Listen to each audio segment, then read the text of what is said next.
Hi Earth Sign, Capricorn, Taurus, and Virgo. Kumusta po kayong lahat? Okay, so Earth Sign, maraming salamat po sa walang sawang pagsubaybay sa ating mga reading. And kung ikaw ay bago pa lang sa ating channel, mag-subscribe na po kayo.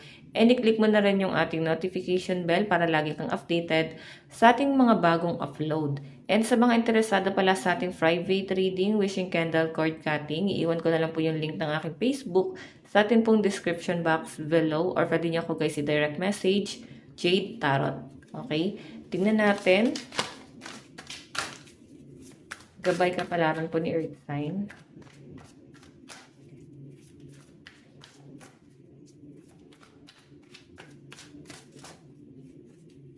Okay. Meron tayong Knight of Swords.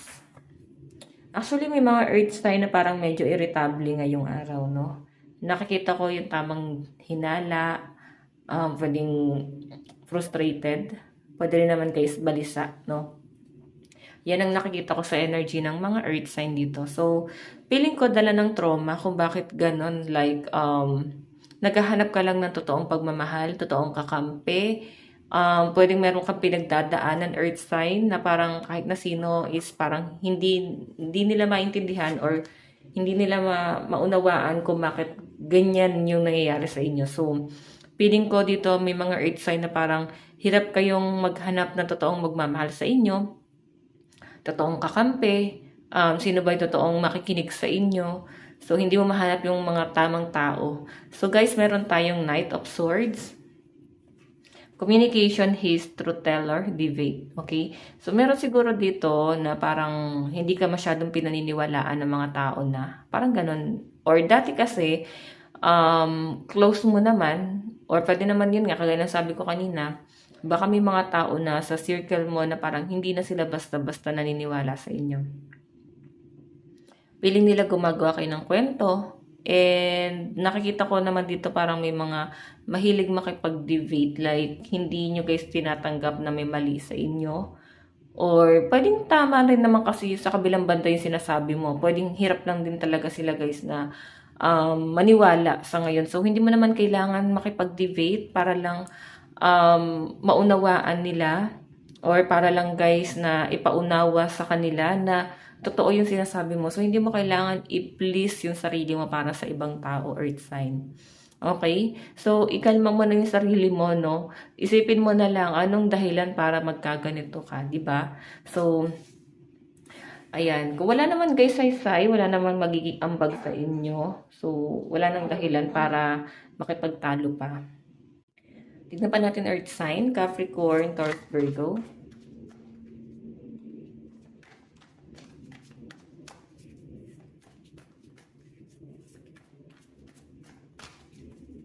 Earth Sign. Meron tayong Page of Swords. Okay, so feeling ko gusto niya lang din talagang ipaglaban yung karapatan mo. Yun yung pinapakita sa akin. So ngayon kasi may nakikita ko na parang siguro dati takaw gulo, pwedeng may mga kalokohan din talaga ang mga Earth Sign, pero kung makita nyo guys, tinatama mo siya, oh.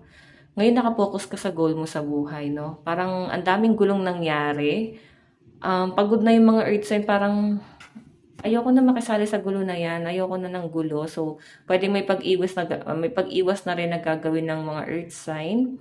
Kung makikita nyo guys, meron tayo ditong Seven of Cups. So, may mga Earth Sign dito na nakapokus doon sa goal nila. Marami kang gustong ma-achieve sa buhay. Marami kang gustong gawin pa. So, hindi lang ito yung goal mo. Parang ganon. So, gusto mo pa guys gawin kapakipakinabang talaga yung pamumuhay. Then, I think may mga Earth Sign dito na parang gusto pa magkaroon ng expansion. And marami kang gusto pang matutunan.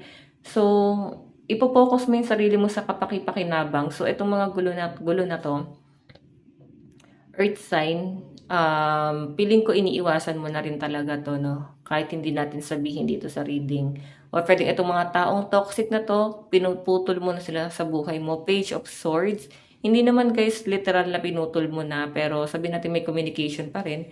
Nandun lang yung pagdistansya mo sa kanila. Okay, dumidistansya lang ang mga Earth Sign dito. Sige, tingnan pa natin guys. Siguro kaya ka dumidistansya ng ganyan kasi masyado silang toxic. Hindi sila guys nakakabuti, no, sa pamumuhay mo. Pwedeng negative sila masyado, na-absorb mo sila. Na-absorb mo yung negativity. Okay. Tignan pa natin, earth sign.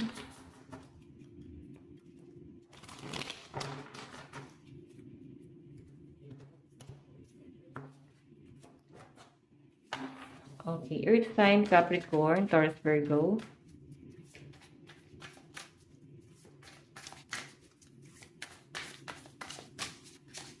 Okay.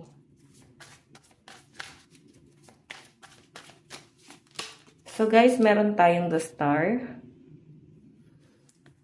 Nakikita ko na nakatingin ka ngayon sa mga pangarap mo. Pwede may mga hesitation din ng mga earth sign dito. Hindi mo alam kung ano yung pagpipilian mo. So, may mga option, pero hindi mo alam kung ano sa mga option mo yung pipiliin mo. Okay, tignan mo, Three of Cups. Okay, so, eto ba na mas parang mas simple o itong mas okay? So, kung ano man itong magiging hesitation mo, guys, sinasabi rito, kung magsusumikap ka, makukuha mo yung the star na yan. Okay? Tignan pa natin. May ambition talaga ang mga earth sign. Tignan pa natin earth sign. Justice. Okay. Naku, mukhang na-involved sa third party ang mga earth sign. Pwedeng alam ng mga friend mo. Or pwedeng mga friend mo itong nagkakaroon ng third party. Then ikaw parang nag-a-advise lang earth sign. Okay? So, sa'yo kasi hanggat maaari, ayaw mo talaga ng gulo. May nakikita ko sa mga earth sign dito na parang, ikaw ngayon parang ano eh, sergeant at arms eh. Four of Wands, may nakikita ko dito pag-aantay, collaboration. Yung iba sa inyo kayo siguro, kung sa business to, parang nagkakaroon ka ng idea sa business ng ibang tao. Like, parang gusto mo siyang i-absorb, pero hindi mo naman kokopyahin. Siguro, i-enhance mo lang. Okay? Parang ganun. So, may naiisip ko lang na mas maganda pang gawin doon. Like, aba, okay to, pero kailangan may enhance pa. So, yun yung nakikita ko sa mga earth sign. Okay? Mas nagiging creative kayo. May nakikita lang din ako dito, earth sign, na kung meron kang gustong simulan dito, pwedeng pag-move on yan. Okay, may nagtatalo dito, oh. Pwede may dalawang tao kang kakonek. Nagtatalo sila, tapos ikaw, nakikita ko dyan. Parang ba mag-usap kayo, hindi ako dapat nadadamay sa gulo niyong dalawa. Parang ganon. Okay, mas gusto ng mga earth sign yung peace of mind. Ayaw niya ma-involve sa kahit na anong gulo. Tingnan natin guys, advice. Advice ng earth sign.